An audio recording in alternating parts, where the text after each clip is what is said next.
Calgary live music fans, Jill Barber.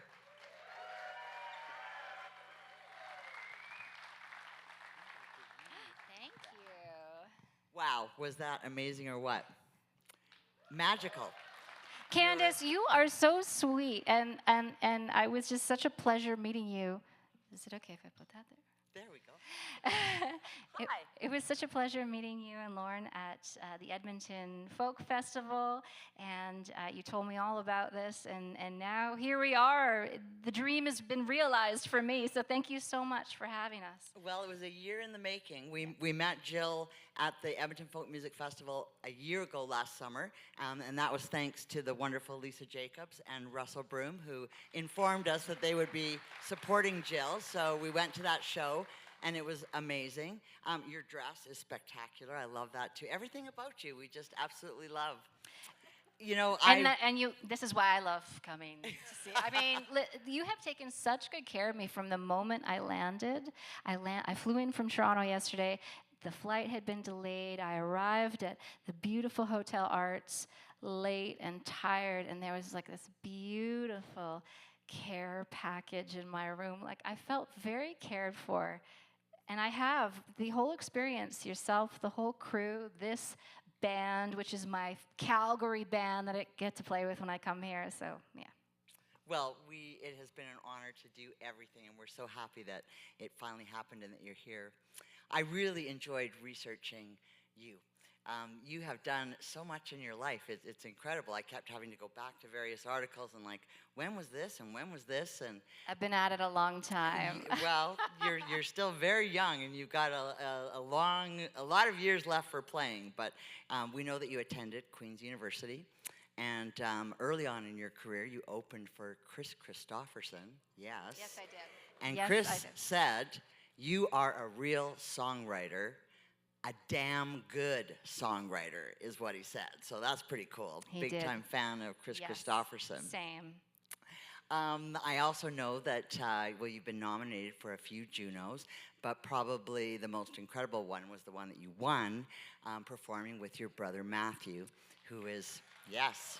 Yes, if you don't know Matthew Barber, he's a wonderful singer-songwriter. My poor parents, they had 2 kids. They got 2 musicians. Unlike Logan, I don't come from a musical family, so it really caught my parents off guard when we both announced that we wanted to go into music full time. So yes, Matthew Barber, and we made an album called The Family Album, and we're working on another one. At some point in the future, it'll come out. So they won a Juno for that, for the Roots album, or Roots something. Something to do with Roots. Just hold on here. Roots Album of the Year.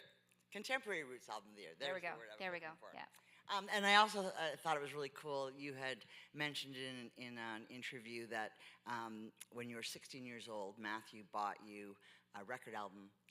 It was Blue by Joni Mitchell for your 16th birthday, and you said it changed your life.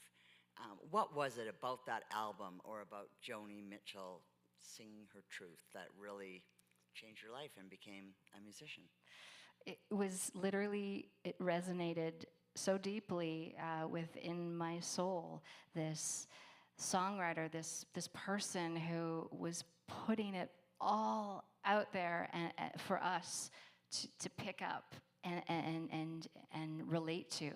It just, as a teenager, it made me feel less lonely. It made me feel inspired. It made me feel curious about the world.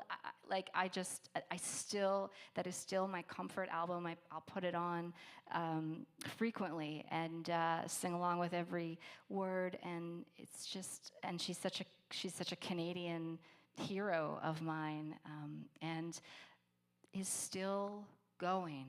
You know, she's had a lifelong career, and that is also my dream.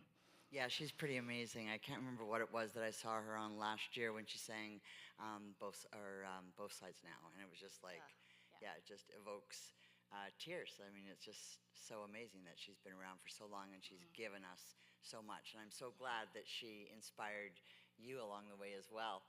One thing when you were touring that album, the family album, you had a new baby. Like I think your daughter was 3 months old, and Yes. your son was about two and a half. What was that like? Because they toured with you.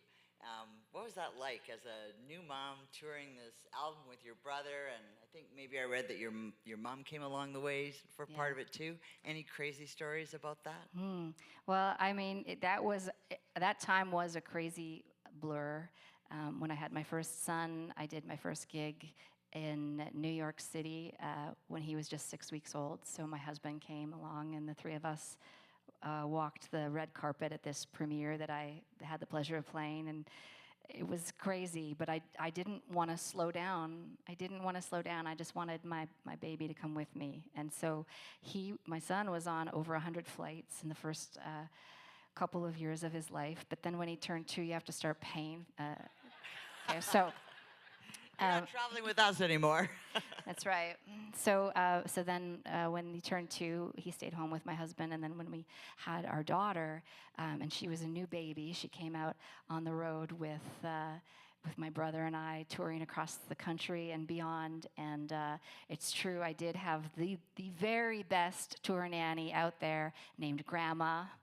And my sweet mom came out on the road with us, and that was such a special time, honestly, for my mom, because I'm going to tear up, but she still talks about it as such an incredible opportunity to be on tour with her 2 kids and rocking her grandchild to sleep every night. So she was thrilled. I was thrilled that I didn't have to actually pay for a nanny. And we had some amazing family time on that tour. My dad said he would drive the tour bus, but we flew instead. You got a professional Yeah. to do that? No, Yeah, that's a big job, a lot of responsibility. I know. There. I don't think he's a science professor. I don't think he could handle the tour bus, so he stayed at home. No, that would definitely be a bit much. Most recently, you were playing at the World's Fair in Osaka, Japan. How cool was that? Had you been to Japan before? It was very cool. It was my 3rd time to Japan, as I had previously had a couple of opportunities to play. Every time I play Japan is a crazy opportunity, cool gig. One time I was invited to perform at the luxury jeweler, the Bulgari. They had an incredible exhibition at one of the museums there, so I got to fly over to Tokyo and play there. And I played a residency at the Blue Note in Tokyo, and then this most recent trip was World Expo in Osaka. So it was wild. I brought the whole family. I brought my husband and our 2 kids.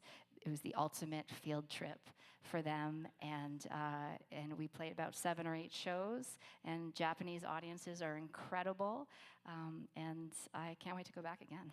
So you're kind of like Dragonette. You're big in Japan. I'm huge in Japan. S-T-A-R, I'm big in Japan. Yeah.